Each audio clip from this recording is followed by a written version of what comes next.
Welcome back to the Prayin and Slayin Podcast, the official podcast of Light the Fire Outdoors, where we are all about supporting veterans and conservation projects in our local communities. Today, we have a special conservation series with the American Bear Foundation and its founder and CEO, Joe Kondelis. And we're looking forward to having a conversation to learn more about this organization and the efforts they're putting out there to ensure that we have bear hunting populations and seasons that are safe for future generations to come and all the different places we can hunt these awesome critters. So with that, let's jump into the conversation with Joe and the American Bear Foundation. Well, Joe, welcome to the Prayin and Slayin Podcast, and we're excited to have you as part of our conservation series, and really just looking forward to learning all about the American Bear Foundation and how it started and everything that you do with it. Yeah, I appreciate you having me on. It's kind of a funny story of a silly idea that has multiplied and grown into this really a national movement and a national nonprofit that is gaining traction daily.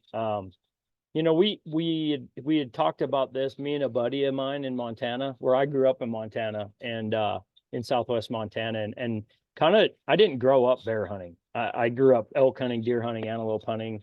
We fished and everything. But my dad, and my grandpa just were like, I don't know why you want to bear hunt, there's elk and deer. And I'm like, well, it'd be kind of cool. So yeah. And I go through this because it kind of helps build the story of why we wanted to do something like this foundation. But I started kind of bear hunting when I was 17 and didn't have a clue what I was doing. Really just tried to bear hunt like I would elk hunt in Southwest Montana and didn't do very good. And not a lot of people were very helpful on how to bear hunt. And part of it's because they're just at that time and even more, and now not as bad, but there just wasn't a lot of guys that bear hunted. Bears were incidental takes. Like you had a bear tag if you're out elk hunting or whatever, but I looked at it as man, I can hunt in the spring if I buy a bear tag. So that just adds another 2.5 months of hunting for me in the year. And I don't chase turkeys. So I was like, I got to do bears. So, so I just kind of started bear hunting, doing that, really struggling. And over the course of about 3-4 years, kind of learned through trial and error, me and a buddy. And that's when I really found the passion for bears that it wasn't something I just woke up and was like, oh, cool, I'm going to do this. It took a long time. I started developing an appreciation for bears and bear hunting that I don't think I didn't see it coming, right? I just thought I would do this for something to be outdoors, Yeah. And then I really started just diving into bear hunting as something I wanted to learn more about. And really what it is for bear hunting is you have to understand the species, and not a lot of people know a lot about bears. You can talk to anyone and they're going to know probably more than most on whitetail and on elk and on, but not a lot of people knew a lot about bears. So I started going down the road of really trying to understand bears and black bears in my area. And that's when I started thinking man, this is such a cool species. Well, in 2005, I moved to Wyoming. And I moved into northwest corner of Wyoming, right along Yellowstone National Park. And I tell you what, that was an education, because I went from being in a black bear area with quite a few numbers to an area that is overrun with grizzly bears and has very few black bears. And I started bear hunting in Wyoming and being like, geez, man, I don't see any black bears. I see grizzly bears coming out of my ears, So I was like, I wonder, if something's going on there. And that is one of the initial sparks for me, was there's no one to ask. And there's no one that's does anyone care that there's black bears are hard to find, but we can see grizzly bears everywhere? And it kind of was there's no group out there that's really hey, someone needs to go to bat for not only black bears, but all bears, but also bear hunters. There's not a national voice for bear hunters. And it just kind of was well, I want to do it for that reason. And then I was like, man, it'd be cool if there was a group out there that was a resource for people that didn't know a lot about bear hunting, that wanted to get into the sport and could go to something I didn't have. In 1997, when I started, the internet wasn't a huge resource like it is now. So you had to check out books or order magazines, and it was hard. And I wanted to make sure that there was something for that. And I was like, man, I don't know how to do it. I'm a business guy. And so I was like, well, if you set it up kind of like a business, but had no idea how to start a nonprofit or run a nonprofit or anything. And so we just kind of said, like, let's rip the Band-Aid and go with it and try it. And that was in 2007. And now 2007. Yeah. That's when we actually officially got our IRS 501c3 paperwork. So, but we kind of had started in about 06, 05, 06 to try and get it created. And it's not just something you can do on a wing. You got to there's laws and rules, and you need, it's hard. You got that right. No, that's for sure, man. So 2007 is when you started, and the buddy who got us connected, Eric Workington, he's out of the Pacific Northwest. So, like, obviously, I know you have chapters up there. Are you guys established in a bunch of states? Are you kind of tied to that Pacific Northwest region, or how far are you guys reaching now? Well, we're kind of across the board. It's we went from one extreme to the next and didn't fill the middle. So we have a chapter in Virginia. That was our first chapter, actually. For a nonprofit that started in Wyoming, Montana, Idaho, and those were our roots, because we were just going to be a 3-state nonprofit and worry about those 3 states. Yeah. And then it was like people started being like, "Hey, you guys are doing cool work. We'd like to do that over here." Then we started as the Yellowstone Country Bear Hunters Association. And I still have some old hats and stuff, and they're worth gold now to the OG members. And then we kind of got into a little fracas with some other NGOs about our logo that I just drew and made on my own. And they were like, it's kind of like ours. So we're like, good time to rebrand, because we don't have the money to go to court. And so we rebranded as the Western Bear Foundation. And the idea was, let's focus on the western half of the United States, because a lot of the issues surrounding bears and bear hunting on the West are similar. And I was like, man, the East Coast and central US, the bear trouble and the things going on with bears are so different. And we don't have anyone there really. And so we rebranded as the Western Bear Foundation, and then started getting a lot of inquiries for people out in Virginia and some other states that were having some issues with some, bear hunting, maybe, stuff coming under fire for running dogs on bears. And so that usually brings people into the fold. And it's like, well, we don't have a way to do chapters, but I knew, and in talking to our board, I was like, the only way to make this work is if we have chapters, because we're all volunteer. So we don't have a guy that can be like, or a gal that can be like, I'm going to head to the East Coast, see what's going on out there, Yeah. So we were like, we need chapters in these states. They'll understand the issue more than me sitting in Cody, Wyoming, And so we amended our bylaws in, I think it was doesn't matter, 2022 or something, 2021, to start accepting chapters. That wasn't a plan of ours. We never thought we'd get there. I mean, we just were like, yeah.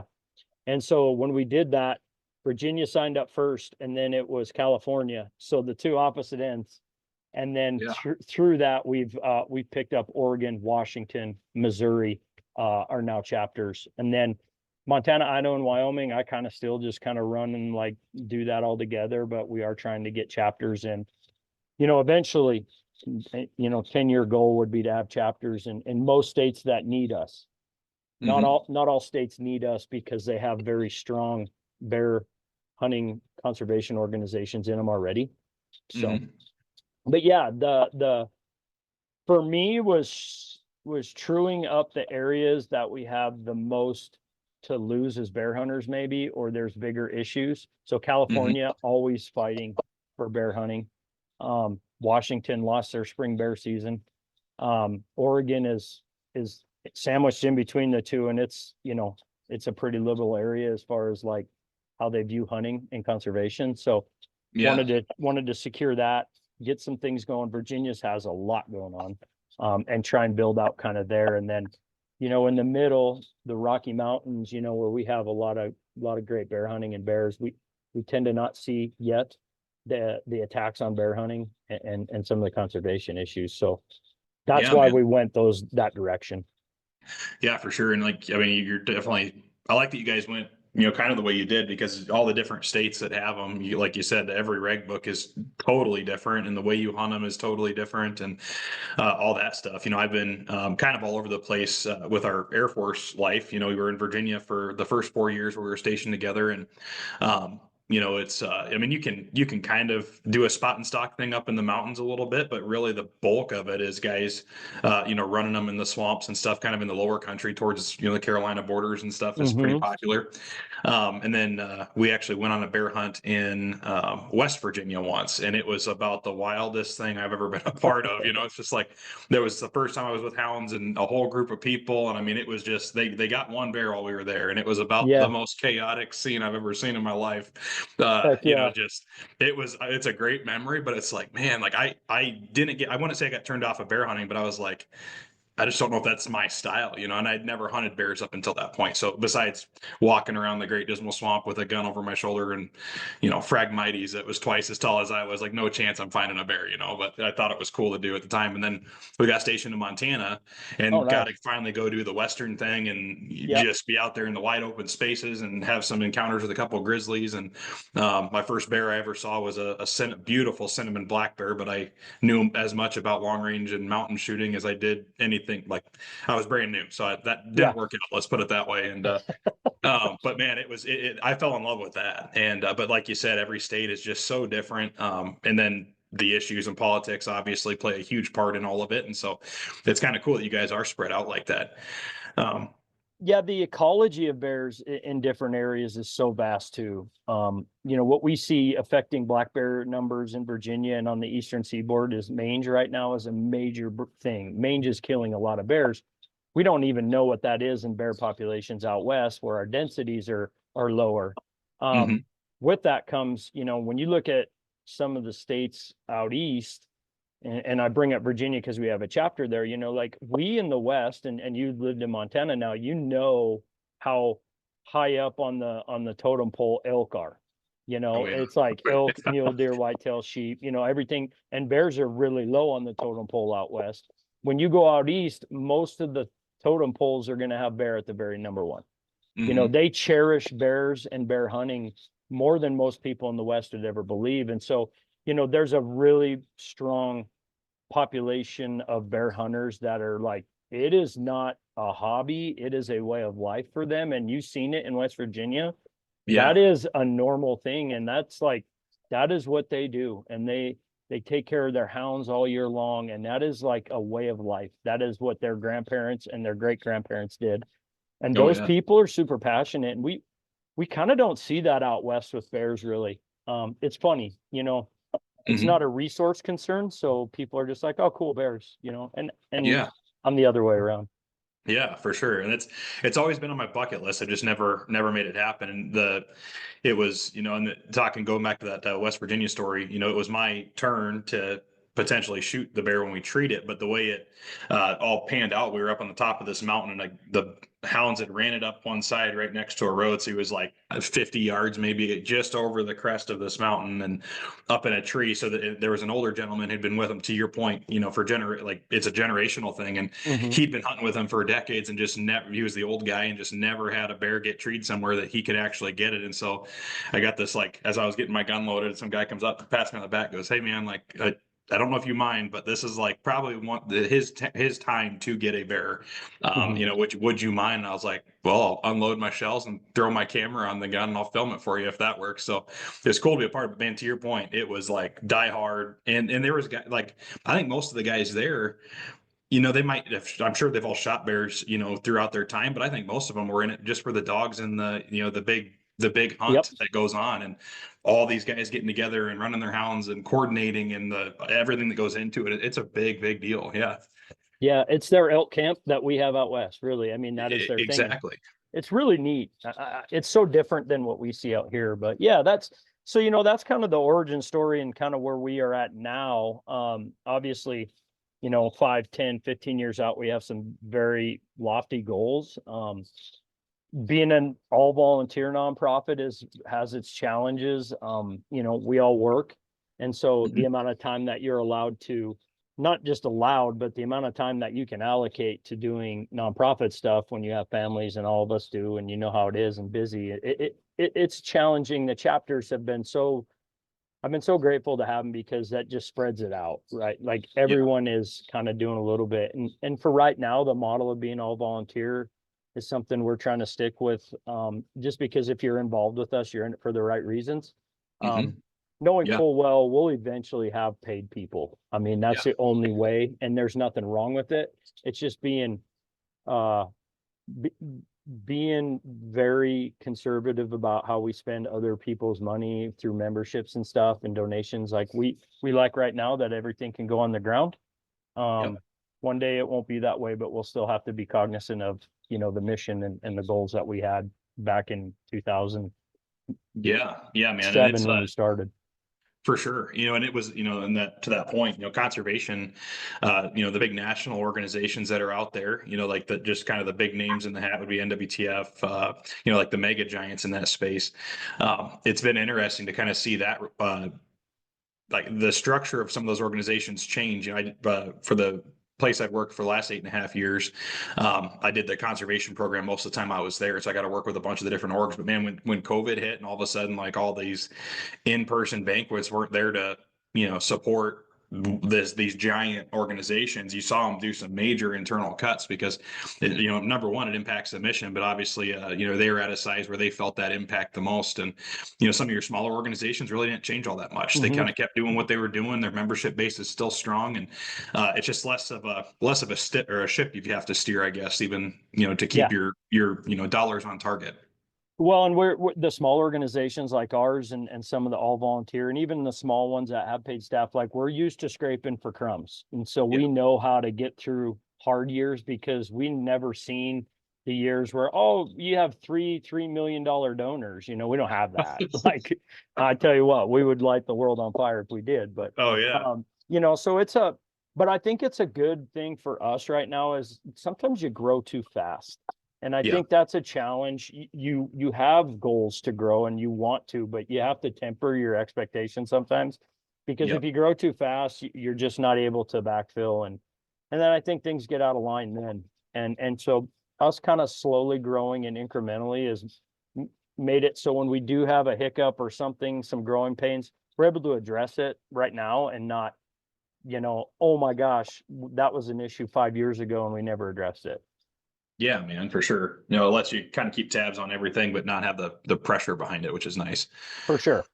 Yeah, that's awesome, man. Well, so how do you guys, you mentioned dollars going back to your mission. So how do you guys put those dollars back into the fire, I guess, as it relates to bears and their habitat and conservation, politics, all of it?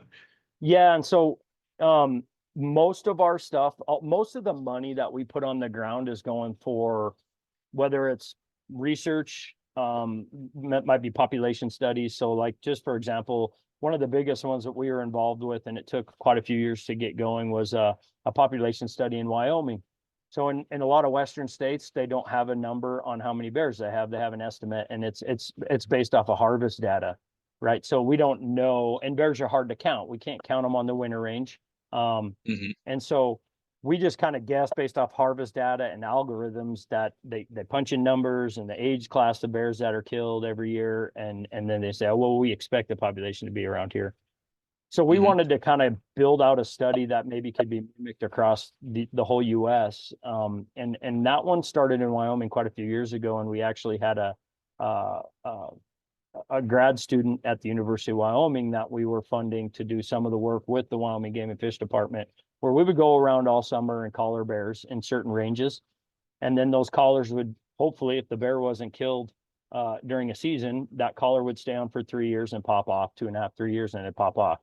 So we'd go Hmm. collect the collar, try and get the collar refurbished. And then we would use the data from that collar and figure out like its patterns of movement. And then the next year we would go around and we would put out hair collection sites based off of the grid of the bear's movement.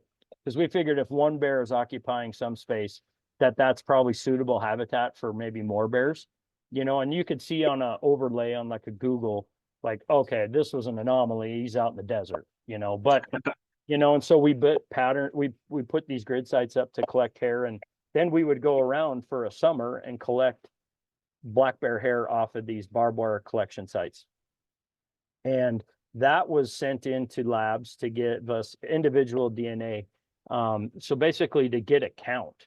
Now you're not going to collect every bear's hair, but it was more on the ground numbers and more on the ground data than using an algorithm based on harvest data. And so they could take that number and say, okay, based off the square miles that we had the collection sites and we had however many individual collections, we think the population's here. And so then what we did was moved it to a different range every year. And so that study just kind of concluded. And what was really cool with that study was she was able that several of the units that we used have bait sites. So we can bait in Wyoming in certain areas.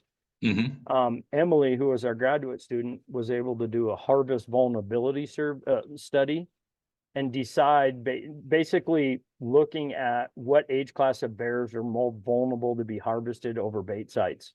And so you can take the hair and get individual, you can get the isotopes from the DNA and tell if that bear is eating like human food or food that is not natural in its environment. And I was like, man, that's way in the weed stuff. But so that is one study, and we've been a part of, we never do them on our own. We don't have the budget, but we've been a part of several studies like that. We do a lot of conflict mitigation stuff. So keeping bears out of trouble. That is a huge thing. You could spend 10 million a year and not scratch the surface. You bet. A lot of that is with grizzly bears. So we help out with grizzly bears, but the other thing we found is when black bears get in trouble, they don't have quite the leeway as grizzly bears do. They tend to just get killed. Management actions, and that is always hard for us because we're like, man, that could be a bear that a hunter could take or whatever. And so we do a lot of stuff to keep bears out of trouble, keep them on the landscape for people to enjoy, whether it's hunting or taking pictures or whatever. So a lot of that stuff. Then on the hunter advocacy side is just monitoring each state and monitoring actions that are coming against bear hunting or maybe pro bear hunting and supporting where we can, whether it's commission meetings, legislative action, like helping out on bills and doing some of that stuff. We're involved in all of it and try to be, unfortunately, a lot of the legislative stuff takes place all at the same time. So you got a lot of states doing legislative stuff all at once and it gets pretty chaotic, but through partnering with other organizations, we've been able to do a lot of great things for bears. That's awesome, man. Yeah, as I say, I was curious, a lot of them tend to be geared towards either like hunter retention, that kind of stuff, or, general habitat. And I say general, not to be ultra loose, but like most of the organizations, like again, your big national ones, they're all kind of supporting the same habitat that supports all wildlife at the end of the day. But then you look at a bear and it's kind of that abnormal thing on the landscape that doesn't, you can improve habitat that's going to help, maybe whitetail, mule deer, antelope, grouse, pheasants, you name it, right? They all kind of intermingle, but then you get your bears and they're kind of anywhere and everywhere. So those support programs definitely help. But at the same time, you look at your Mountain West and it's a lot different in terms of like how you'd, hunter access kind of the same thing. You're kind of hunting in places that either already have access to or whatever the case is. Obviously more is better, but I was just curious on that one. Yeah. Cause it seems like most of them are tailored towards the habitat a little bit. There's a lot of organizations out there doing so many good things for not only habitat, but access. And it's like, okay, so that is being covered and like, we'll support if we need to, but that is not somewhere where we can add value to the sportsman or to wildlife. So we look at like, where is the void in some of this? And for us, it's bear research. There's a lot of bear research going on in some states, like they know so much. And then other states right next to it does nothing. And so it's trying to fill those voids so we can understand more about bears. And then with better understanding, we can manage them better. That might be more hunter opportunity. It might actually be less like, hey, we are over harvesting. And so it's trying to fill that void. And so with that is usually bear research projects. And right now, disease is a big thing. Some of the East Coast stuff, we're trying to bring money to the table to help study disease in black bears and this mange outbreak. And we don't have that here out west. We have different problems, but I would say that's probably the majority of the requests we get. we're so approachable as far as an organization goes that when most of the time when we spend money on projects, it's by someone calling me saying, hey, I've got a bear that keeps getting into my apple orchard and I'm getting tired of it. And I'm like, hey, we got a couple volunteers that could probably put up an electric fence. Turns out those volunteers get access to hunt it now, Yeah. and so we try not to we try not to make life too difficult. It's like if it's going to have some impact for bears and bear hunting, like, and someone approaches us, we're like, yeah, this is a great idea. Heck yeah, man. Yeah, work with the people to make an action happen on the ground where it's at. That's pretty Mm-hmm. cool. Yeah. Awesome, man. And as far as like your job, in particular, you mentioned you're all volunteers, you got your day job and stuff. So, being the president, how do you, or what is the main piece of what you do? And is it mostly, coordination efforts from all the different states and chapters, or is it, just as much boots on the ground where you're at, or what do you got going on your end? It's been a steady growth towards getting me not being a one-man show, I would say. Like, and anyone that's been involved with volunteer programs and nonprofits know that it's like, it's really hard to get people to, like, everyone's got great intentions and everyone mentally has like the right mindset, but sometimes it's just getting that, like, hey, when it comes to the grind and the crappy stuff that is not fun, your volunteers usually tap out. That is book work, that is processing memberships, that is making phone calls, that is writing letters, that stuff. But man, if we got a collar project or bear proof garbage can project, something, they're like, yeah, I'm there. I'm in But on it. we're getting to a point now where a lot more is going to come off my plate. Like, so with what a lot of what I do on a nightly basis is process memberships, correspondence between chapters, correspondence between game and fish commissions, and, daily correspondence, and then, kind of building out ideas and programs with the chapters, trying to get them more kind of freestanding and standing alone and not needing, me to do things. So giving them, we have a very great chapter charter that basically gives them freedom to do quite a bit in their state. They don't need national, but yeah. So, I would say from setting up programs, it used to be I would do them in all the states where I could, and now with chapters, they're doing a lot of their own funding and programs on their own. But I would say fundraising, membership stuff, programs, initiatives, any of that stuff lands on me right now. Okay. That's quite, pretty heavy load, especially like you said, family, job, everything else on top of that, man. That's a lot. It's a lot. And there's times where it's very cyclical. This time of year is insane. Yeah. And it really what it is because the legislative session, tons of these game and fish commissions have meetings in the spring and early winter. And usually things that are brought up in those meetings concern bears a lot of times. And so, and not only bears, we get called to support trapping, which we do, and mountain lion hunting, which we do, and anything else. And so we are involved in all that. And it's not just hey, yeah, we're in. I have to review it, get with the board. Do we want to support this, not support it, and so there's just a lot going on. And then it seems like as in the spring, as we get moving into summer, it really tapers off to where it's like I can kind of catch my breath and be like, okay, we're building out a new website. So it's like, if we don't get this thing knocked out pretty soon, we're going to, pivot it over to the summer when we have more time. And so just kind of have your hands in everything. But then in the fall, when some of the states that don't have spring hunting ramp up, it gets busy again. So yeah. And honestly, I could spend, I probably nowadays, it's probably an hour and a half a night easily, that I do some Bear Foundation stuff, whether it's being on the phone, calling people back. Usually I'm usually calling people back. They never get me on the first call, but and stuff like this is all part of it. Yeah, man, for sure. Then you mentioned, membership, obviously. So you guys have, you have chapters, and you said 7 states, I believe.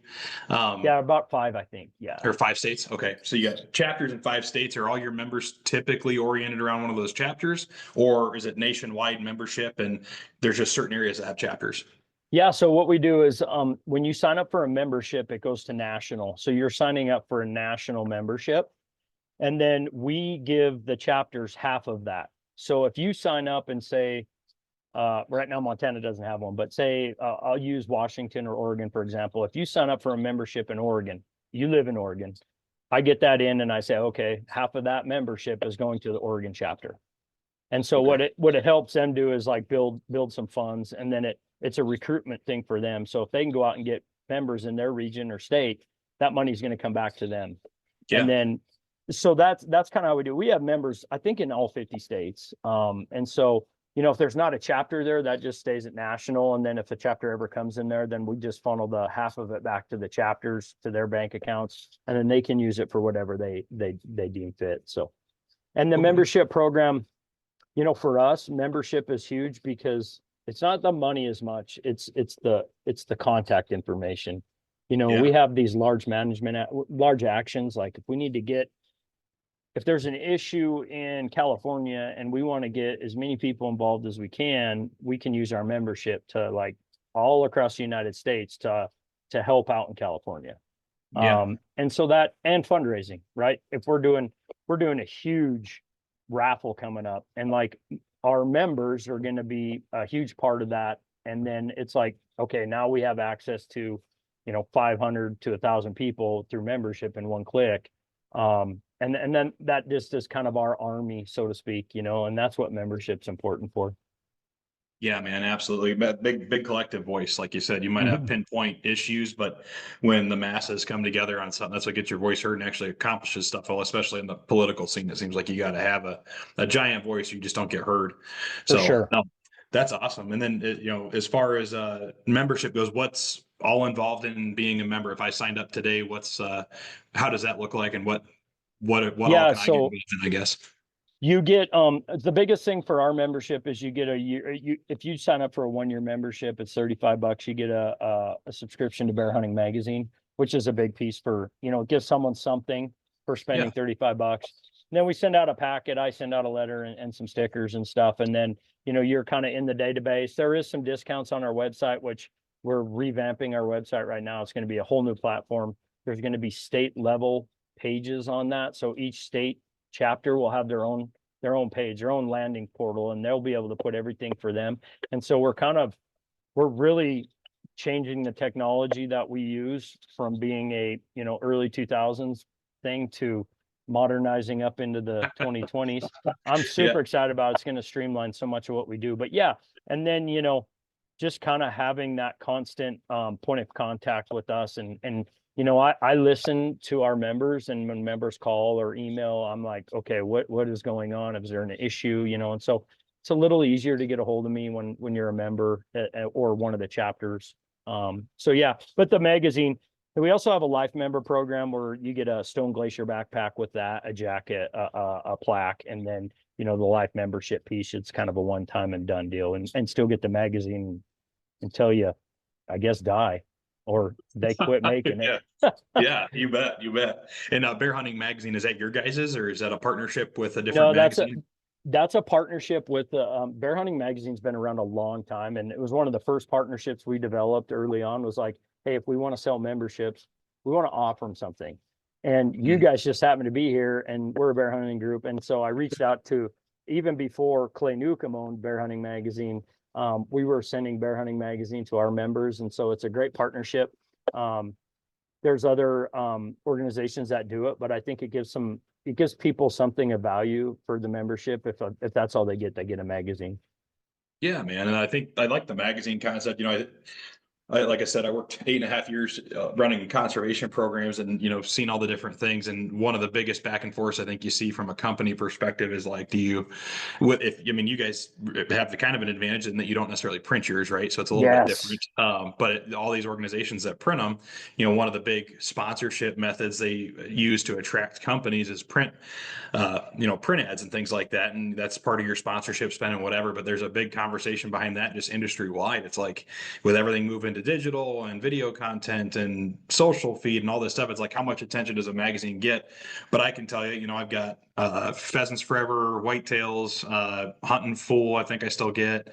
There's a couple others, just from like being around and signing up for different memberships and stuff. But when that thing shows up in the mail, it's like that little heartthrob you get. You're like, oh yeah, like, you could not think about that organization for the rest of the month, or whenever it shows up, you're like, oh yeah, man, you get that feel good all over again. So there's definitely something to be said about that tangible, oh, I'm a part of something and I get something for it. And, I've got a stack that I tell myself every day, okay, I got to break into this and dive into some of these stories, but no, that's cool. And I love that it's a partnership with another magazine. I think that's unique. I've never heard of that before. Usually it's a, in-house production level thing, which is an added cost that you guys have to fund that kind of, again, takes dollars from one place to put them in another. So that's awesome. They've been great partners for a lot of years, and it's a great magazine. It's kind of a thing with bear hunters, like you get Bear Hunting Magazine. I found that, like, if you're a bear hunter, you get that, like, and you always have. And we have a lot of members that are like, I'm opting out because I already get it. And I'm like, yeah, that's OG bear hunter right there. Like, it just was so unique at its time because no one was putting out a bear hunting. That was when Rocky Mountain Elk Foundation's blowing up. It's like Bugle Magazine and you had the pheasant, and it's like now this little bear hunting thing comes out. And it was really cool because the people that write in it, and still to this day, are like legit hardcore seasoned bear hunters, houndsmen. There's biologists that write in it, and then also what they do that is really neat is they provide space for organizations like us to like communicate with our members. We don't do a newsletter. I just don't have the time. So like we can put stuff in the magazine each issue. And all the kind of the organizations that are at state level or national level that are partnered with them get some space. And then I think bear hunters are a unique group. We're getting younger, but I think by and large, I think most bear hunters are a little older. And a lot of the older people will not sit on their phone and look through an e-magazine. They're not gonna remember to go to their computer to check their email to like look at the magazine. But when it shows up, like you said, it's on your counter or it's in your truck, and you're kind of almost forced to look at it, and you always do. And so we just found like going that route, and we've talked about doing it on our own. I'm like, there's just I want to be focusing on helping bears, not producing a magazine. Yeah, you bet, man. It's a lot. There's a lot to it. That's for sure. No, that's pretty cool. And then you mentioned the lifetime membership, $35 for an annual, and then life. So there's the two tiers, just annual and then lifetime. Right now there's two tiers, annual and lifetime. The lifetime's $1,000, but there is a 4 installment plan you can do, so you can pay it out in installments. We get a lot of people doing that because the pack that you get is about a $700 pack. And so that's a Stone Glacier pack. It's what I run, and they've been amazing partners as well of ours since, for years. And so that pack and jacket combo, there's a lot of value in that. And then you're a life member, and being a life member has its perks for us. We try and do some things specific for them. And on this raffle that's coming out, they're going to have some additional perks for being a life member. This is Aaron, and I want to take a quick break from the podcast to talk to you about our first ever partner of the Prayin and Slayin Podcast, an official partner of Light the Fire Outdoors, Dead Nuts Outdoors. These guys allow you to take your range and practice experience to the next level with their ultra high definition, life-size 2D targets. That's right, I said 2D. This technology is super cool because you no longer have to worry about bulky, weather-beaten, 3D super heavy targets for your backyard. And for me personally, being a military family, this is super important. We're actually just gearing up to move to our next duty station here, and I get to fold my entire backyard range, which is a bighorn sheep, full-size grizzly bear, full-size elk, mule deer, pronghorn, and whitetail.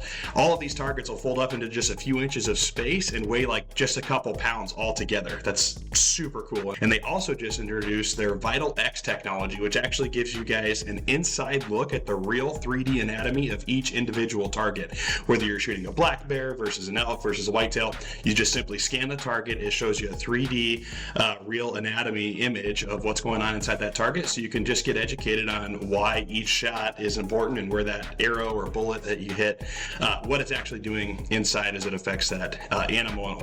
Guys, if you want to check out more, go to www.deadnutsoutdoors.com. We are so proud to be partnered with these guys and taking their business to the next level. And please check them out again, www.deadnutsoutdoors.com. All right, now let's get back to the episode. And you don't have to remember to renew every year. Well, it's at the end of the day, it's less mail for you guys too, right? Like mailing out Oh yeah, the renewals and all that. it's so much nicer when we get live members, just because I'm like, oh sweet, I don't have to like remember to do anything with that one. Oh, heck yeah, man. And I was thinking about this a while back. It's like, I do annual memberships, I think, with everybody that I'm a part of right now. And every time I get that renewal thing in the back of my mind, I'm like, you should just do the life thing, dude. Like, just get it done, one and done, be done with it. It supports them, and it's like, well, then you think about it, it's like, how many years do I do anything now? And it takes a lot of years to get $35 a pop to reach $1,000. And the amount of support, if the point of the membership is supporting the organization, the amount they can do at $1,000 now is invaluable, and then Yeah, it gets that snowball rolling so much faster, and the impact becomes faster, and all this stuff. So I definitely get it, but I need to just probably bite the bullet and just, it's a large ask though. Like when you're yeah, talking it to is. It is. sportsmen like myself and yourself included, like we don't just have, most of us don't just have $1,000 laying around that you're like, oh, I don't need it. I'm going to finally do this. And so Yep. like we're cognizant of that. I'm like, man, it's hard for me. I'm the same as you. I'm involved with a lot of things, and every year I'm like, oh, I should do that, but I'm like, geez, that's a lot of money, and it's like, okay, what we've tried to like, with the life members, the the nice thing that I've always taken the life memberships to heart more, because I look as that is someone that believes in what we're doing. If you're willing to spend $1,000 on an organization, or on the mission of an organization, not necessarily organization, but what we're doing, like I'm like, man, they're buying into it. And there was a time where we didn't have very many life members, and I mean, we're almost half and half now. Like I Wow. see a lot of life members come in, and I'm every one of them, I'm like, that makes me feel good, because that's someone that's buying, that believes in us. Oh, And that's 100%. so huge, and a lot of times there are people that are like, I'm going to try this out for a few years and see what these guys are up to. And then when they get that out, I'm like, man, that's even cooler, because they're like, yeah, I it dip my means toe in the it water. means a ton to us to see those. That's so cool, man. And yeah, I think if guys are listening, they or break this down. I mean, it's like $100 a month. If you could just slip $100 a month away by this time next year, that renewal could be for Bear Yep. Hunters for life, man. That'd be awesome. Yep. Very cool. I had another question for you here. So I was going to ask you about chapter impact. So do these guys, most organizations, again, that I'm familiar with, they've got chapter banquets, fundraising, stuff like that. So you've mentioned your membership-based fundraising and how that works, and the states that have chapters, they keep half of that. Now, when they fundraise, I think the Oregon chapter, if I remember right, I've been watching their story and I follow their page, and they've got a Vortex raffle going on right now. Is it mostly raffles that you guys do that are kind of virtual, or do you guys have in-house banquets? How does all that work, and how does that funding split work between national and state level? Yeah. So when we set it up with the chapters, we wanted them to retain almost everything they make, because I feel like I see, and I've been in this long enough to where you see this like 50, it doesn't work, because they're doing all the work, but then sending it all to national. And then I would see it, not to throw anyone under the bus, but I saw it with Ducks Unlimited early on when I was involved with them. We raised a bunch of money in Cody for a Ducks Unlimited, through our Mhm. banquets. And then we had a very small project in Wyoming to do. And it was in Cody. It was like some signs for a bird viewing area. Yeah. And I mean, it was like hard to get money from them. I'm like, we just raised. And so what we wanted to do is be like, it's an 80-20 for us. So the chapter keeps 80% of all the money they raise. Wow. 20%, and that's on certain circumstances. So if they have a fundraising event, a raffle or whatever, they can keep it.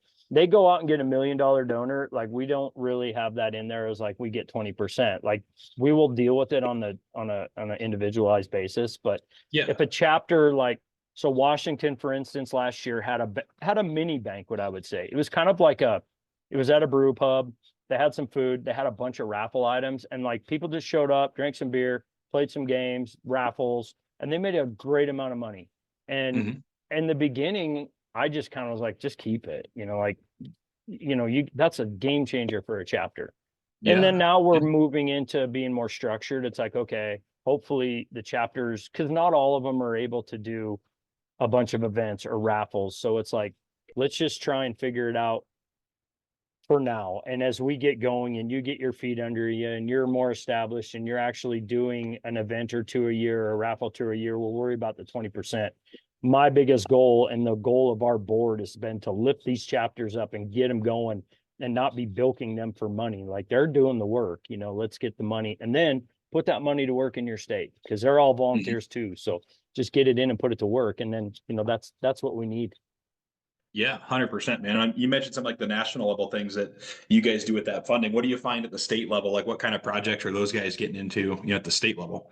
It mirrors a lot of what we're doing nationally, but I think it's more of a, like, it's more of a micro level. So they will do stuff like on a statewide level a lot of times.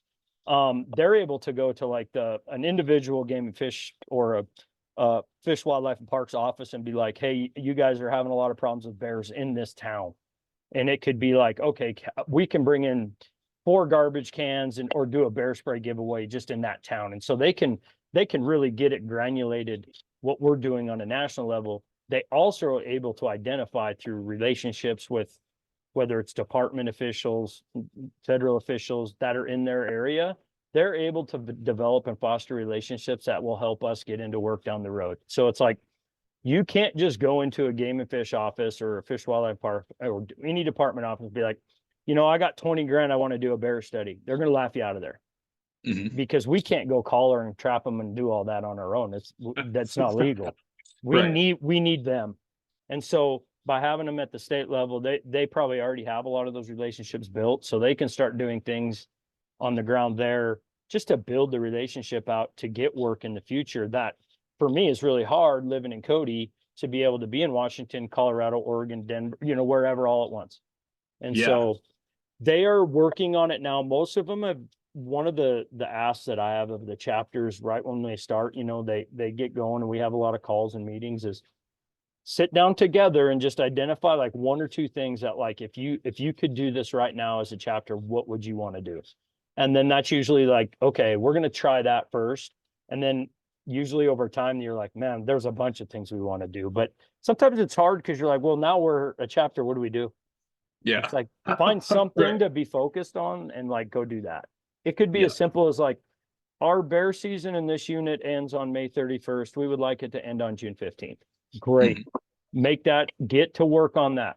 And through that, you're building all this work with the department starts trusting you, and then you start trusting them, and back and forth. And then you're like, oh, this would be cool to do next year. And so that's kind of some of what they can do on a micro level. And it just builds us all up as a group.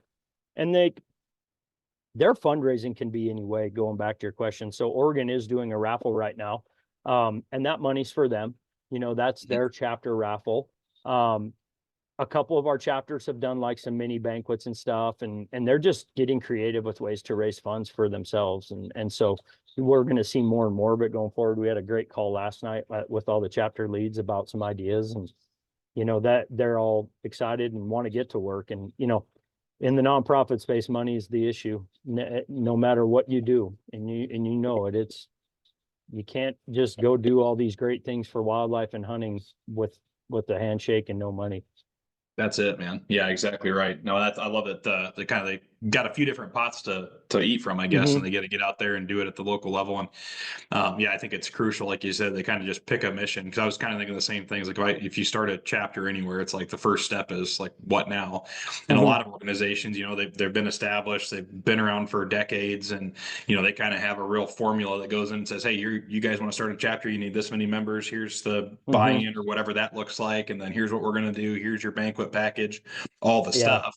And at the end of the day, you're kind of like, okay. And then they get to sit back after that big initial workload and say, okay, well, here's kind of how that organization operates, and here's what we're going to get you involved with, and here's your contact list. But with something like this, it's a lot more grassroots. It really is for sure. Those relationships and stuff. Yeah. And I think we have a national banquet. I would say it's a national banquet in terms it's the only one we do with kind of the reach is national, and it's in Cody here. The reason it's here is because I live here and I can do most of the work and get it put together, and I'm here.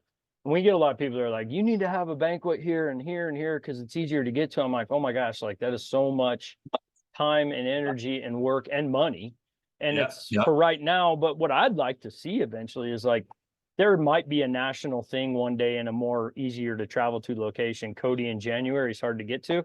Yeah. But I would like to see the chapters doing more on their level and being like, hey, we had a Washington banquet and it'll probably make more than a national banquet, you know, but or an Oregon one, or maybe a West Coast one and an East Coast one. And it's like having multiple events going on throughout the course of the year. The fundraising is one thing, but it's just it's talking to people, you know, Yeah. getting out there and letting them know we're here. And Yep. that's a I've been doing this a long time, and I talk to a lot of people and they're like, I didn't even know about you guys. I'm like, gosh dang, how is that possible? But Yeah. it's a big world. It is. It's a big world. It's faster every day. So if you don't Yep. catch it at the 7-second attention span we have, it's going to miss you for the next 365 days. That's nuts. And when Eric had, told me about you guys, I was following him, obviously, and checking out his page, and he's had some rumblings about it and little teasers he was dropping. I'm like, is he starting this thing? I've never heard Yeah. of it before, honestly. Yeah. And then he messaged me the other day and he's like, hey, you need to get in touch with Joe. He's the guy that started. And when he said 2007, I was like, okay, these guys have been We've around a been while. around a minute. Yep. Yeah, and it's had some name changes, so maybe that might have been part of it Yeah. too. And it was more regional. Now it's kind of nationwide. So, no, man, that's fantastic. As far as like the organization as a whole, or Bears in general, like what are the biggest challenges that you guys, the startup is one thing. What's a big challenge you face as an organization, and what do you think Bears are really, or bear hunting, maybe better, is facing as the biggest challenge to you guys? I think as an organization right now, our biggest challenge is I would say our biggest challenge is we are all volunteer. So it's a blessing and Yeah. it's a challenge. We have gotten to the point where a lot of the things that need to get done require a lot of time, and it's back end stuff. It's not fun, fluffy stuff. It's like, having someone that can talk with the chapters on a regular basis and organizing and building out our back end infrastructure, whether it's, website work, bank work, making things more streamlined so we can go out and just do and not have to think so much about, well, how am I gonna get this check to them? And then and so all the chapters are under the same EIN, which is our national, and that's caused some issues down the road. It makes a chapter spin up quicker, but then if one chapter wants to use US Bank and the other one wants to use US Bank, they go in and they're like, you already have a bank account. So it's like stuff like that is, Yeah. having maybe someone that's kind of like doing this on a paid day-to-day thing alleviates so much of it. So I would say that as a chapter, as a foundation, is our biggest challenge right now. And we are working around it, so we don't have to get to that point yet. But I would say that time and volunteers and time and probably that I would say it'd be having the all volunteer kind of model right now. And then as far as bear hunting goes and bears, the biggest threat is outside. It's coming from the outside attacks on bear hunting, whether it's because some states allow hunting with dogs, which we support, whether it's some states allow hunting with bait, which we support, or it's just bear hunting in general, because they're like trapping, lion hunting, bear hunting, and that's what they go after. Because it's really hard to go after anything with ungulates, because for us right now, I would say on top of that is changing the mindset of the people in the middle on bear hunting. People that love bear hunting are going to love bear hunting, right? And you're never going to change the mind of someone that is so adamantly opposed to it, because that's just how they feel. They might be a vegan and don't think we need to eat meat, right? The people in the middle that are kind of like, I don't know how I feel about it. It's getting to them and being like, let me explain to you why we love bear hunting or why we love bears. And that is a challenge for bears and bear hunting. And probably the biggest challenge is optics of bear hunting. And the optics are that we're trophy hunters for hides. And we do it to ourselves, because when you see someone bragging about killing a great bear that they worked their butt off for, a lot of times in their caption, they said, well, I saved an elk calf, or I saved a deer fawn, or, they're not showing the fact that we also do this for meat too. And we do it because we love pursuing an apex predator. I've never gone out at bear hunting and said like, man, I hope I save some elk calves today. And that's never my thing. Yeah. And so there are people that demonize bears and bear hunting and do it. So when they make those posts or those social media things, or tell someone like, oh yeah, I killed a calf killer. You might have, you might not have. That bear maybe never killed an elk calf. You don't know. But what other people hear is like, bears are bad because we love ungulates so much and deer and elk so much. Bears are bad. And the only reason I went out today to shoot one is just for the sheer love of elk or whatever. Yeah. And that might be, it is just a hard thing. We do have states where you still don't have to take the meat out of the field. I mean, that's how bad bear hunting is. And so when you look at, if I'm an anti-hunter and I'm like, man, what am I going to get pissed off about today? Like, I'm going to have my bracelet and I'm going after something. And it's like, oh, these bear hunters don't even have to take the meat out of the field. I thought they were hunters for meat. And it's like, okay, I'm going after that. That's easy. That's low hanging fruit.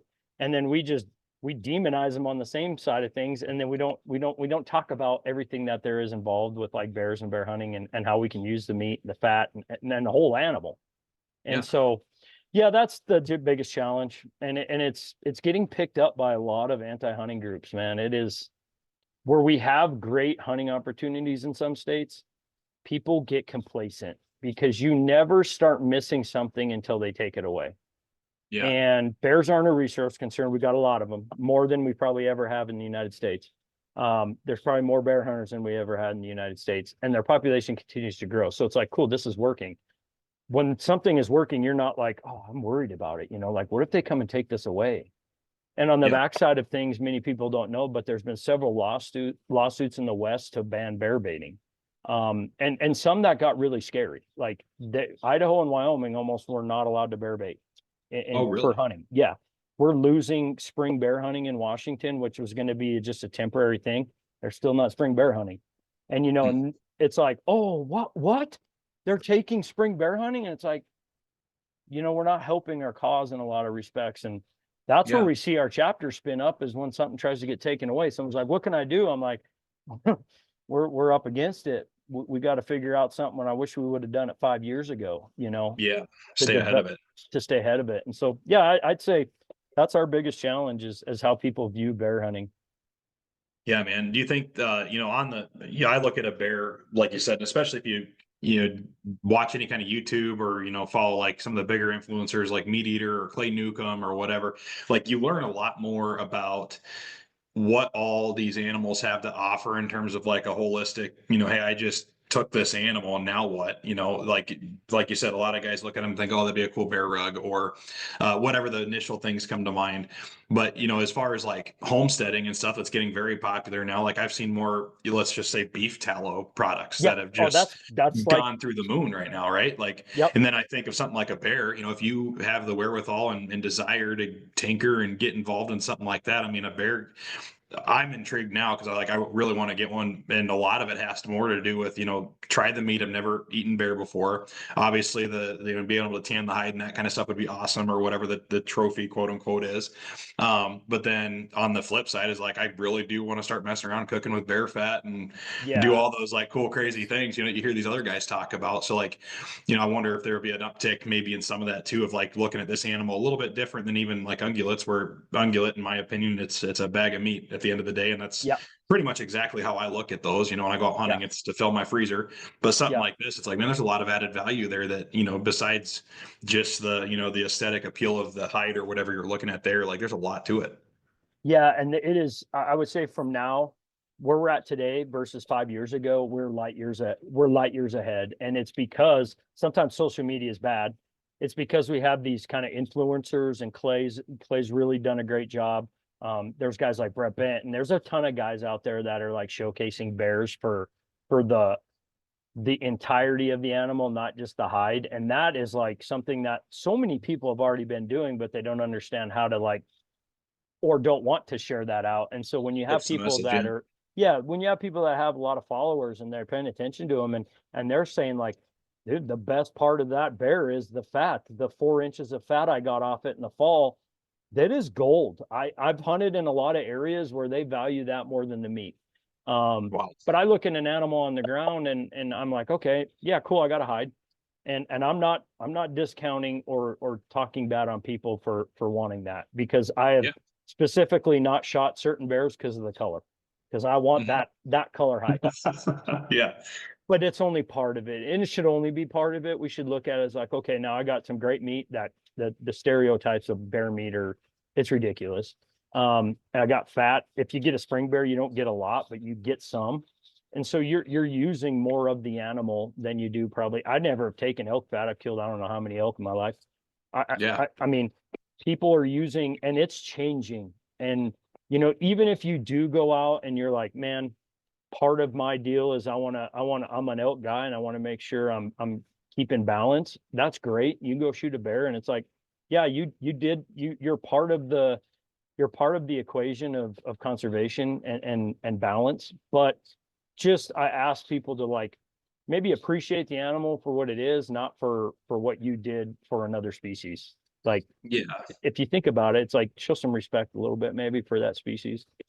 Yeah, man, 100%. And I love that, you kind of mentioned it very early on that you looked at bear hunting and kind of got into it because it gave you 2 more months or 3 more months in some cases of, extra hunting time. And that was the coolest part about Montana is like you're Mhm. basically hunting for 365 days a year, hunting or Yeah. fishing. Like Yep. you have no reason not to be outside chasing something. And to be able to do something like that in the spring that's just as intense and effort put in and everything else is like an elk hunt or anything else. When you're out there grinding and glassing and covering miles where the snow doesn't Mhm. have you, blocked out or whatever the case is. So, yeah, that was always the coolest part to me. And to be able to, it truly becomes a hunt for that animal. It's never been a bycatch type thing. And I've seen bears in the fall, but it wasn't ever like you're still kind of on that deer mission or on that elk mission or whatever. It's like, oh, that'd be kind of cool. But, but yes, for having that dedicated season, I think that's the way to go about I got a story, and I'll tell you this, and people think I'm a loon, but and I've it. always said this story is kind of like to back up my. I would give up all other species if they said you can pick one. I'm bear hunting.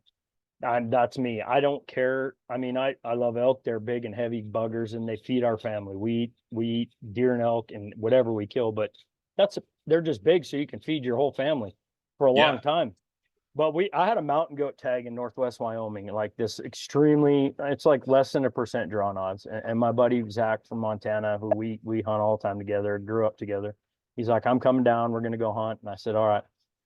We kind of were packing in and we had a base camp and we're way up on like the park boundary, way up in the high country. And there's this road that kind of accesses some of the country we were hunting, and we were parked on the road one day on the four-wheelers and we got a ton of snow. So the mountain goats were like kind of pushing lower. So we kind of came out of where we were hunting for a couple of days and we're letting the storm go through and just kind of glassing down on the road and just watching these goats on the other side. And this guy comes up on another four-wheeler. He's like, oh, what are you guys doing? He was a sheep hunter. He's like, I got this sheep tag. And I was like, oh, I haven't seen many rams. They kind of pushed out. And he's like, man, I got to tell you, I saw the biggest black bear down on the road down there. I was like, where was he? And he's like, oh, he's right down by this junk, da da da. And he tells me, and I just looked at my buddy. I'm like, pack up, we're out. And I was like, we are bear hunting now. Like, I don't care if I have a once in a lifetime mountain goat tag. Bears just make me mental. Like, I was like, let's go get a look at this bugger and see. And the rest of the day, we chased that bear around. Never killed it, but I Never was got like, him.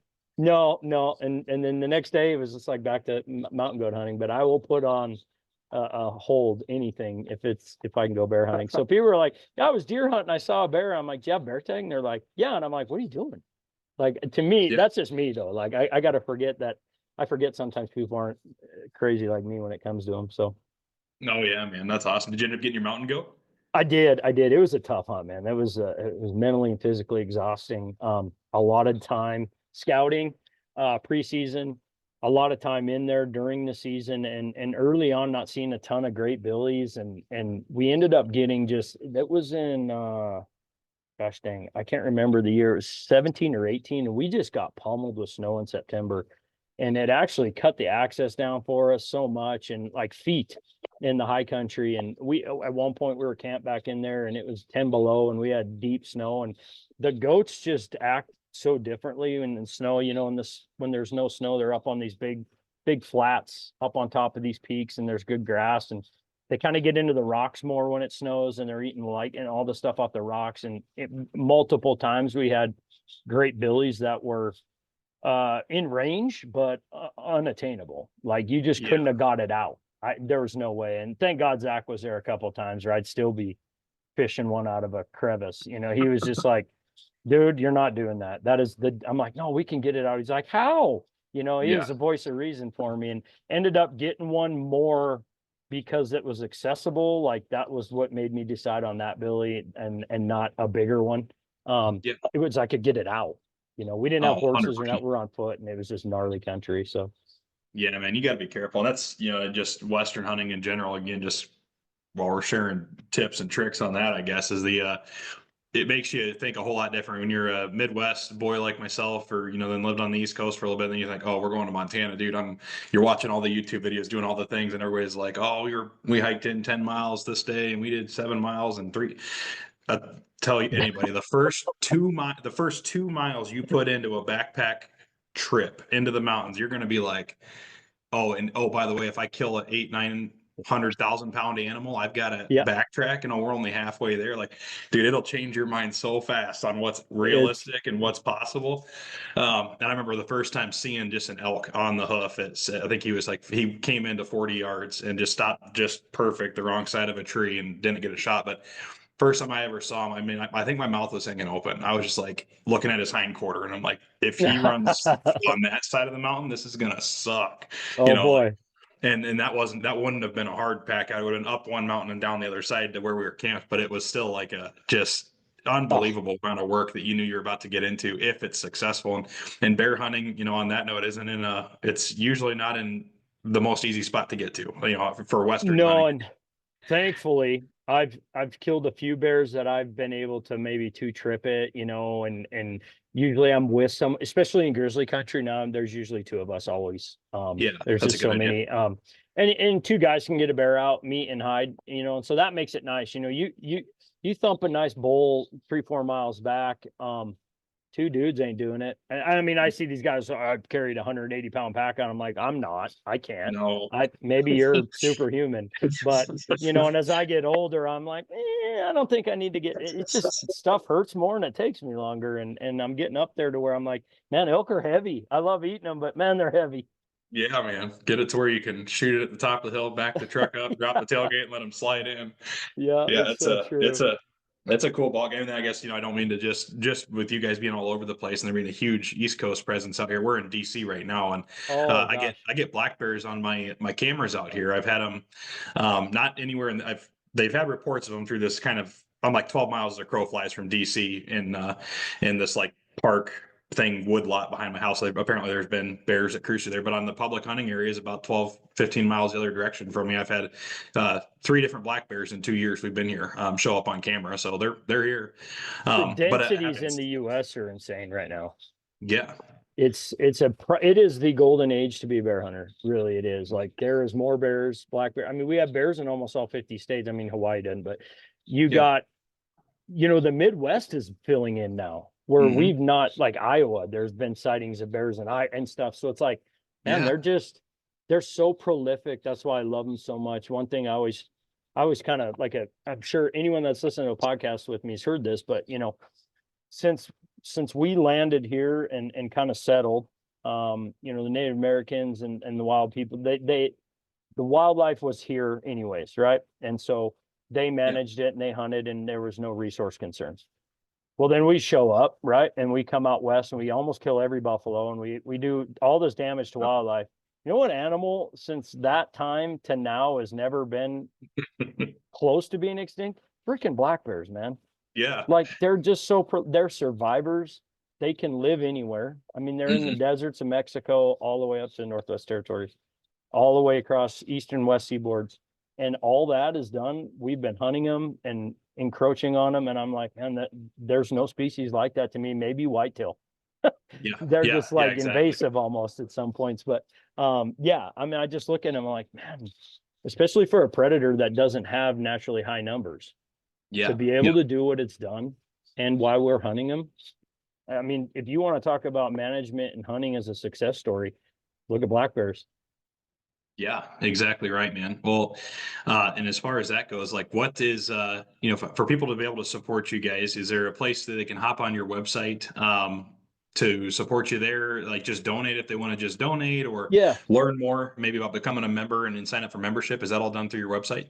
Yeah, so you can pop on our website, and as we go forward, the address will always stay the same. We are revamping it, and so but our website's got all the membership stuff, donation stuff, any news kind of, and what you need. I'm responsible for updating it, so don't be alarmed when you see the advertisement for the banquet that has already happened on the front page. I just haven't got on there, got it gone yet. But yeah, and then we do social media, so Facebook, Instagram. And then honestly, like when you get onto our website, there's a phone number and an email address there. That's mine. So you can call me and you can ask me questions and you can talk about Bear. I mean, that's what I love to do. Just know that I might not get back to you immediately, but I will get back to you at some point in time. And so we're real approachable. And as we get kind of going, if you're wanting to get interested in what's going on at the state level and with your chapter, if there's one in your state, just reach out to me and I can put you in contact with the right people. And then, if anyone's interested in starting chapters, we have a pretty good blueprint to do that now. And so we definitely want to, in 2025, get 3-4 more chapters on board so we can kind of start expanding a little bit more and growing our reach. So yeah, anyone, and like I said, that number and email address on the website's mine. So And the website again? it's AmericanBearFoundation.org. Awesome. Easy enough. And I'll share that in the show notes as well for anybody that's looking. As far as business partners, obviously a lot of conservation in the outdoors industry is supported through business partnerships. Is there a way that businesses can find out about partnering with you, or is that a direct phone call to you as well? Direct phone call to me. And Okay. that's a good one to do. We try and take care of our sponsors. We've had some that have been there since day one and like we're pretty loyal to those people. But we're always wanting to like pair up with like-minded organizations, whether it's a nonprofit or a for-profit. We're very stuck on our mission and our values and the values of our members. So sometimes like we've had people approach us and it just doesn't line up, like, or their past funding doesn't line up with our goals and beliefs. And so we try to be picky, but not picky if you're squared away and a good conservation supporting organization. And yeah, that's a phone call away. Just reach out to me and love to have those conversations. Awesome, man. No, that's great. And yeah, we'll be sure to guide people to the website there. Me personally, I think we've got a couple other things to talk about, maybe offline, but I think there's some good opportunities for you guys in that fundraising side of things, or product sponsorships, things like that too. That we could For definitely sure. get you connected with. That'd be awesome. We appreciate it. Just being able to come on and talk to folks like you basically for us, we're getting to utilize your platform that you've worked really hard to build. And so that's our voice is partnering with other people. We just can't do it right now on our own. Yeah, man, absolutely. No, love to have you guys on, and it's part of our mission too. Veterans and conservation, pretty easy. Heck yeah, yeah. So any way we can give back to you guys and help spread the word about what you're doing, that's what we're here for. So you mentioned you had some pretty lofty goals, 10 years down the road. Can you share a couple of them with us to leave the folks with what they're getting involved in? Yeah, the couple of the programs we want to build on, right? So we want to start making sure that all the states that we have chapters in are doing some black bear research of some sort. We do a lot of grizzly bear stuff, but the feds fund some of that. The states fund a ton of it. And a lot of people don't know that. Like the states fund 70% of the grizzly bear stuff that goes on. So Wow. Your taxpayer dollars are helping this species stay on the endangered species list. Anyways, that's a whole 2 or 3 more episodes. That's another episode for sure. Yeah, and so like what we want to do is strengthen our board as far as like have a plan for me to one day be not the guy, right? And I think that comes with having more great people involved in the organization. That is one thing that we've talked about. And having a couple of those bigger business partners, having some bigger funding sources that we don't have to be worried about like building out money every year and how we're going to operate, and so those are 2 big ones. And then I think honestly in the 10-year goal, and we've talked a lot about this, is having 1 or 2 paid staff members that are maybe one's a director or one's a admin that's doing a lot of the clerical stuff that really takes up a lot of time. And that's one thing I got into this to go catch bears and be around bears and not to be in my home office, every night. Yep.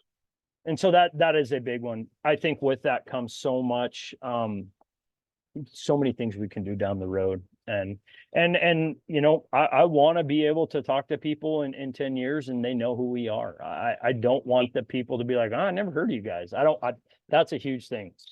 You know, we had a great call last night with our chapter leads, and one guy said, hey, I'm a huge college football fan. Like I love that. Next to hockey is it. And he's like, I am telling our chapter, we need to have name, image, and likeness. Like, we need to be thinking like that as an organization. Like, people need to recognize our name, our logo, and kind of our brand. And that is a big goal of ours. And that just is, that's just grassroots stuff right now, you know? Yeah. But we would like to, you know, we model ourselves kind of after groups like the Rocky Mountain Elk Foundation and Mule Deer Foundation. They're big and they've done this, you know, and we're able to grow at scale, and it's incredible. And so we kind of want to just get closer to that and be less, you know, kind of grassroots kicking doors. Yeah, you bet, man. Like it all starts at this level, you know, fortunately and unfortunately, but yeah, man, if however we can get the word out, we definitely will. And hopefully we get a few more members out of this and get some new partners maybe for you as well to help bolster those goals and get them on their way. That's awesome. And one thing that you might appreciate, one thing that we're very proud of, every year we take 1 or 2 veterans bear hunting. And so we partner with some other veteran organizations. Make a Difference Outdoors in California has been one that I've worked with for the last few years. And I've had some great experiences. That's probably my favorite thing of what we do. For me personally, I get more out of doing that than I do anything. And we get to take another gentleman this spring in May in Wyoming. And we're going to bear hunt with him. And we've had some just getting people outdoors, whether you are a veteran or a Leo, or we've done some disabled hunter hunts. And honestly, I get a lot of people that just call and they're like, I don't know what I'm doing, help me. And I love doing that. Like, just helping people is what I've taken the most out of with this, is the amazing people I've met that I never would have. And the ability to help people through something I love is like, that's why I do it.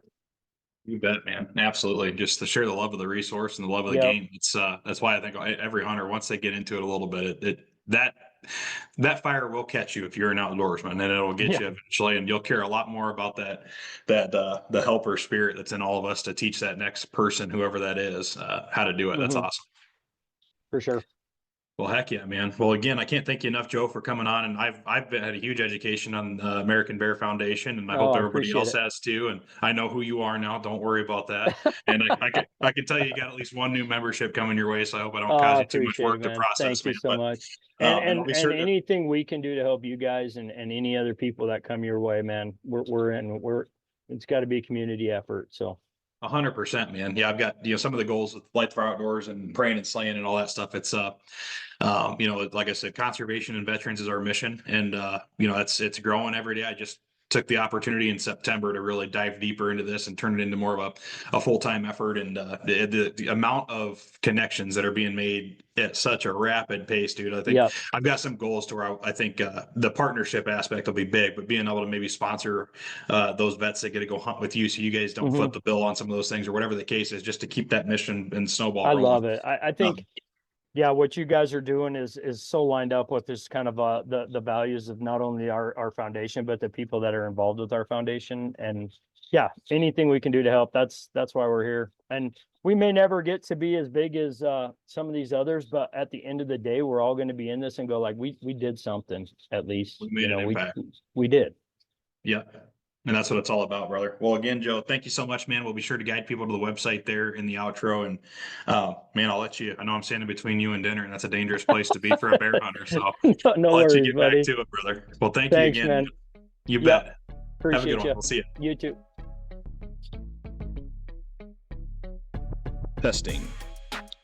Testing. Well, there you have it, guys. That was Joe Kondelis with the American Bear Foundation. Again, what an awesome organization, and awesome place to be started, man. These guys are truly the grassroots level of conservation, which is my favorite place to play in the outdoors industry, is that grassroots level. And it's really what our business here at Light the Fire Outdoors is all about, is expanding that mission. And then, through that, serving veterans and conservation organizations wherever we are. But man, what an awesome organization, guys. So get out there and check them out, AmericanBearFoundation.org. Sign up to be a member. I know I will be after this podcast, probably looking at that life membership here. And I would encourage anybody who can financially do that to do it. It helps these organizations out so much to become a life member right up front, and they can start putting those dollars to work right away. For anybody else, man, $35 a year. I mean, you spend that at McDonald's anymore for one trip for one person almost. Holy cow. So anyway, get out there, support those guys. We want to thank our sponsor of the episode, Dead Nuts Outdoors. Those guys make some awesome 2D targets, guys. Get out there and check them out. We got some really cool stuff coming, if it hasn't come already, where you guys might actually be able to get an opportunity to get a deal on those through the Prayin and Slayin partnership here. So more to come on that, and hopefully the ad is already read in this episode, and maybe that's happened by this time. So cool stuff coming there. Check them out, deadnutsoutdoors.com. Awesome organization, and they're passionate about our mission as well, serving veterans and conservation. And then, man, we have to close it with a Bible verse, and I think we're going to close every conservation one with the same verse, man. I think it just speaks so much into the life that we have and what the world and these animals and nature and everything like that can teach us. It's Job 12, verses 7 through 10, and it says, "Just ask the animals and they will teach you. Ask the birds of the sky, they will tell you. Speak to the earth and it will instruct you. Let the fish in the sea speak to you. For they all know that my disaster has come from the hand of the Lord. For the life of every living thing is in his hand, and the breath of every human being." Man, it's our job to be the hands of God here on earth and to serve the environments and to serve the animals and to manage the landscape, man. And that includes predators, and includes elk, deer, ungulates, all the cool stuff. And it's just our job that God put us here to do, man. So let's all get out there and do it and take care of it. Always leave it better than you found it, guys. And with that, I'm going to leave you to it. And as always, remember to keep praying and slaying.